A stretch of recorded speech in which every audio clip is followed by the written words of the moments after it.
You've joked a couple times today already about the difference that you feel in being kind of the spokesperson for this issue in this administration versus the previous one. Can you talk a little bit about how much different do you feel, less constrained? What is the, you for so many times you stood up behind the podium with Donald Trump standing behind you.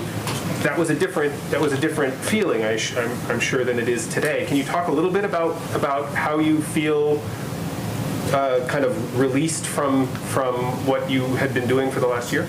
Yeah, but you said I was joking about it. I was very serious about it. I wasn't joking.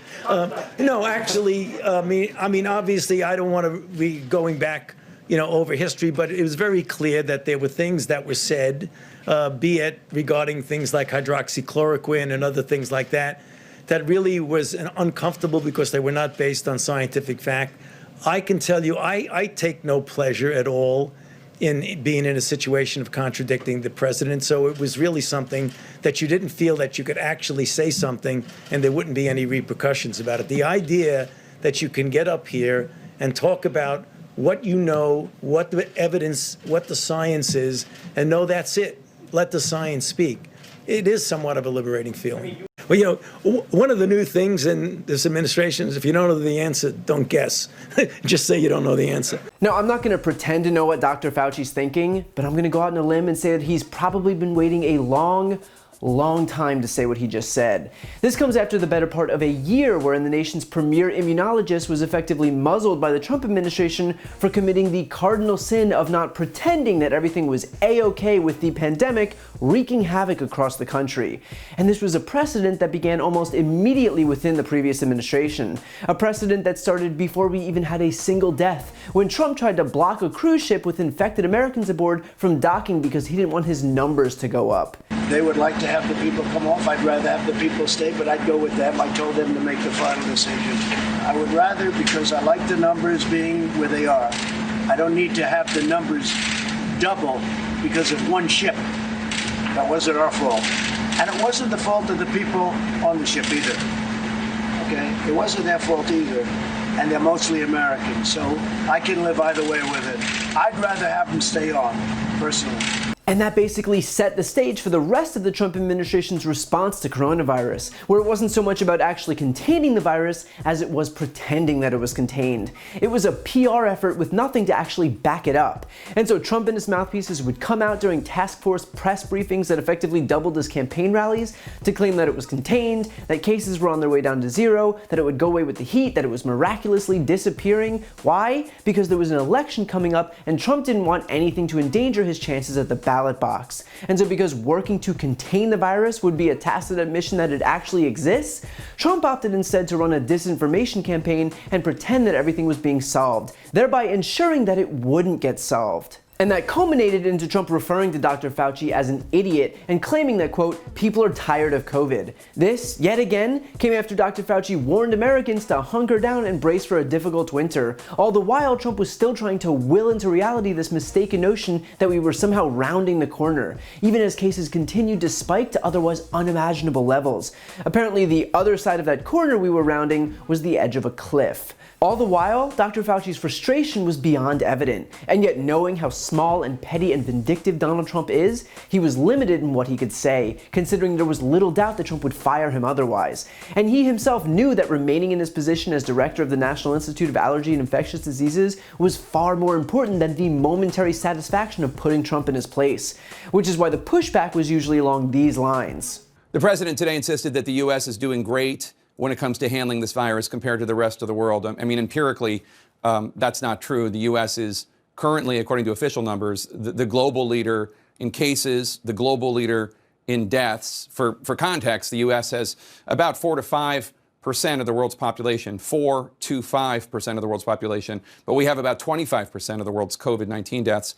This weekend, President Trump called you an alarmist. I know you don't like to get involved in tit for tats with President Trump, but is the charge fair, do you think? Are you an alarmist? Well, I mean, people have their opinion about my reaction to things. I consider myself more a realist than an alarmist, but, people do have their opinions other than that. I I've always thought of myself as a realist when it comes to this. Of course, the fact that he was being a realist should go without saying, since I'm pretty sure it's no longer considered being an alarmist when hundreds of thousands of people are already dying. But hey, Trump was never one to let pesky things like facts get in the way of his talking points. And then, of course, there were other moments where Dr. Fauci could only bury his face in his hands to hide the embarrassment. I'd like him to go back to the State Department, or as they call it, the Deep State Department, if you don't mind.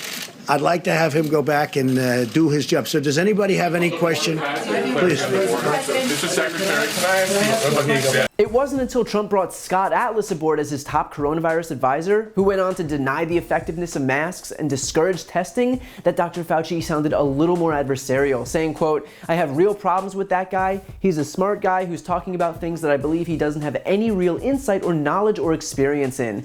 He keeps talking about things that when you dissect it and parse it out, it doesn't make any sense." And yet amid all of this, what was certain to send Trump into the biggest tailspin was the fact that all along, Dr. Fauci had favorability ratings that far exceeded that of Donald Trump when it came to the pandemic.